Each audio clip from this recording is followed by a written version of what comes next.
ऐसा ही एक चमत्कार हुआ जब भगवान शिव के आंसुओं से जन्मा रुद्राक्ष। एक दिन माता पार्वती कैलाश पर्वत पर शिव जी के पास बैठी थी। शिव जी के हाथ में रुद्राक्ष की माला थी। हिमालय की शीतल वायु बह रही थी और चारों ओर शांति थी। माता पार्वती ने जब भगवान शिव के हाथ में रुद्राक्ष की माला देखी तो उनके मन में एक विचार आया और वो भगवान शिव से बोली, स्वामी, मैंने सुना है कि ये रुद्राक्ष कोई साधारण माला नहीं है, इसका जन्म भी असाधारण रूप से हुआ है। क्या आप मुझे इसकी उत्पत्ति के बारे में विस्तार से बताएंगे? मेरी बहुत इच्छा है रुद्राक्ष की उत्पत्ति के बारे में जानने की, ताकि लोगों को इसकी उत्पत्ति के बारे में पता चल सके। कृपया मुझे इसके बारे में बताइए स्वामी। क्यों नहीं देवी, अवश्य मैं तुम्हें रुद्राक्ष के बारे में संपूर्ण कथा बताऊंगा। देवी पार्वती, ये सत्य है कि रुद्राक्ष की उत्पत्ति साधारण नहीं है। इसका जन्म मेरे करुणा से भरे आंसुओं से हुआ है। मैं तुम्हें इसकी कथा सुनाता हूँ। शिव जी ने माता पार्वती को अपने आंसुओं से हुई रुद्राक्ष की उत्पत्ति की कथा सुनानी प्रारंभ की। देवी पार्वती, सृष्टि के आरंभ में जब चारों ओर अराजकता थी, तब मैंने संपूर्ण ब्रह्मांड की रक्षा और संतुलन के लिए गहन तपस्या की। मैं हजारों वर्षों तक ध्यान में लीन रहा। इस दौरान मैंने संसार के समस्त प्राणियों की पीड़ा और उनके दुखों को अनुभव किया। जब मैंने अपने ध्यान से आंखें खोली तो मेरी दृष्टि संपूर्ण सृष्टि पर पड़ी। मैंने देखा कि धर्म बढ़ रहा है, असुर निर्दोष प्राणियों पर अत्याचार कर रहे हैं, भक्ति का मार्ग कठिन होता जा रहा है। ये देखकर मेरा हृदय करुणा से भर उठा। मेरी आंखों से अश्रु की कुछ बूंदें टपक पड़ी और पृथ्वी पर गिर गईं। जहाँ जहाँ मेरे आंसू गिरे वहाँ वहाँ रुद्राक्ष के वृक्ष उत्पन्न हो गए। स्वामी, आपने सदैव ही भक्तों के दुख को दूर करने के लिए गहन तपस्या की है। आपकी कोमल करुणा से भरी बातें सुनकर मेरा हृदय भी भर आया है। स्वामी, फिर तो आपके पूजन के लिए रुद्राक्ष का भी अत्यंत महत्व होगा। स्वामी, रुद्राक्ष के महत्व के बारे में बताइए। अवश्य देवी पार्वती, ये रुद्राक्ष बहुत ही चमत्कारी है। जो भी मेरे इन आंसुओं से उत्पन्न हुए रुद्राक्ष को धारण करेगा वो सभी पापों से मुक्त होगा और उसे दिव्य ऊर्जा प्राप्त होगी। मैं तुम्हें इसके महत्व की कहानी सुनाता हूँ। प्राचीन काल में भद्रक नामक एक पराक्रमी राजा हुआ करता था।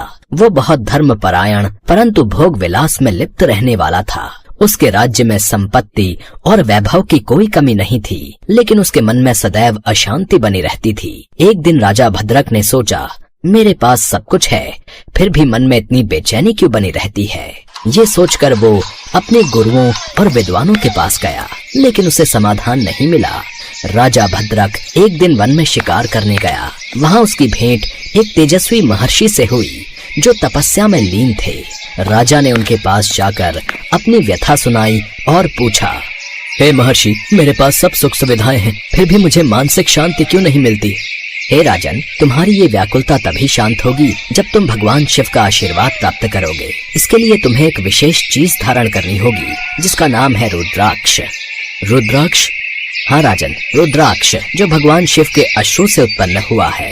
ये केवल एक माला नहीं बल्कि स्वयं महादेव की कृपा का प्रतीक है। जो इसे धारण करता है उसके सभी दुख समाप्त हो जाते हैं और उसे परम शांति प्राप्त होती है। हे महर्षि, मुझे रुद्राक्ष प्राप्त करने के लिए क्या करना होगा? महर्षि ने राजा भद्रक को रुद्राक्ष प्राप्ति का रास्ता बताया। महर्षि के कहने पर राजा भद्रक ने घने जंगल में जाकर घोर तपस्या की। कई वर्षों तक कठोर साधना के बाद भगवान शिव प्रसन्न हुए और प्रकट होकर बोले, हे राजन, मैं तुम्हारी तपस्या से प्रसन्न हूँ। तुम्हें जो चाहिए मांगो।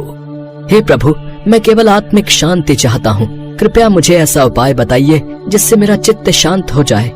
भगवान शिव ने प्रसन्न होकर अपनी जटाओं से एक दिव्य रुद्राक्ष निकालकर राजा को दिया और बोले, राजन, इसे धारण करो। ये तुम्हें मन की शांति, शक्ति और मोक्ष प्रदान करेगा। आपका बहुत बहुत धन्यवाद प्रभु, आपने मेरे मन की सारी चिंताएं दूर कर दी। राजा ने जैसे ही उस रुद्राक्ष को धारण किया, उसकी समस्त चिंताएं समाप्त हो गई और वह अत्यंत शांत अनुभव करने लगा। इसके बाद राजा भद्रक ने अपने राज्य में सभी को रुद्राक्ष धारण करने की प्रेरणा दी और शिव भक्ति का प्रचार किया। भगवान शिव के मुख से रुद्राक्ष की उत्पत्ति और चमत्कार की कथा सुनकर माता पार्वती बहुत प्रसन्न हुई। स्वामी, फिर तो आपका स्वरूप रुद्राक्ष बहुत ही लाभकारी है। आपके सभी भक्तों को रुद्राक्ष धारण करना चाहिए ताकि उनका मन शांत रहे। हाँ देवी पार्वती, मेरा रुद्राक्ष धारण करने से मन को शांति प्राप्त होती है। रुद्राक्ष में बहुत शक्ति है, इसीलिए मैंने अपने स्वरूप के रूप में रुद्राक्ष को उत्पन्न किया था, ताकि मेरे भक्तों के मन को शांति प्राप्त हो। भगवान शिव और माता पार्वती के इस वार्तालाप में सभी भक्तों को रुद्राक्ष के बारे में जानकारी दी। इस कथा से हमें यही सीख मिलती है कि भौतिक सुख सुविधाएं होने के बावजूद मानसिक शांति केवल भगवान की कृपा और आध्यात्मिक साधना से ही प्राप्त होती है। रुद्राक्ष का नाम 2 शब्दों से मिलकर बना है, रुद्र यानी शिव और अक्ष यानी आंसू। इसीलिए रुद्राक्ष शिव जी के आंसुओं का प्रतीक है। शिव पुराण के अनुसार रुद्राक्ष के विभिन्न मुख होते हैं और प्रत्येक मुख का एक विशेष प्रभाव और महत्व है। एक मुखी रुद्राक्ष शिव का साक्षात स्वरूप माना जाता है, जबकि पंचमुखी रुद्राक्ष सबसे आम और कल्याणकारी होता है। ऐसे ही 11 मुखी, 12 मुखी, 14 मुखी गौरी शंकर रुद्राक्ष, गणेश रुद्राक्ष आदि अन्य रुद्राक्ष भी बहुत ही शक्तिशाली फल देने वाले हैं। इस प्रकार रुद्राक्ष की उत्पत्ति स्वयं भगवान शिव के करुणा भरे आंसुओं से हुई और ये आज भी उनकी कृपा का प्रतीक माना जाता है। इस प्रकार की रोचक कहानियों को सुनने के लिए हमारे इस चैनल को लाइक, शेयर और सब्सक्राइब करें और हाँ, बेल आइकन जरूर दबाएं ताकि रोचक कहानियों का नोटिफिकेशन सबसे पहले आप तक पहुँचे। नमस्कार।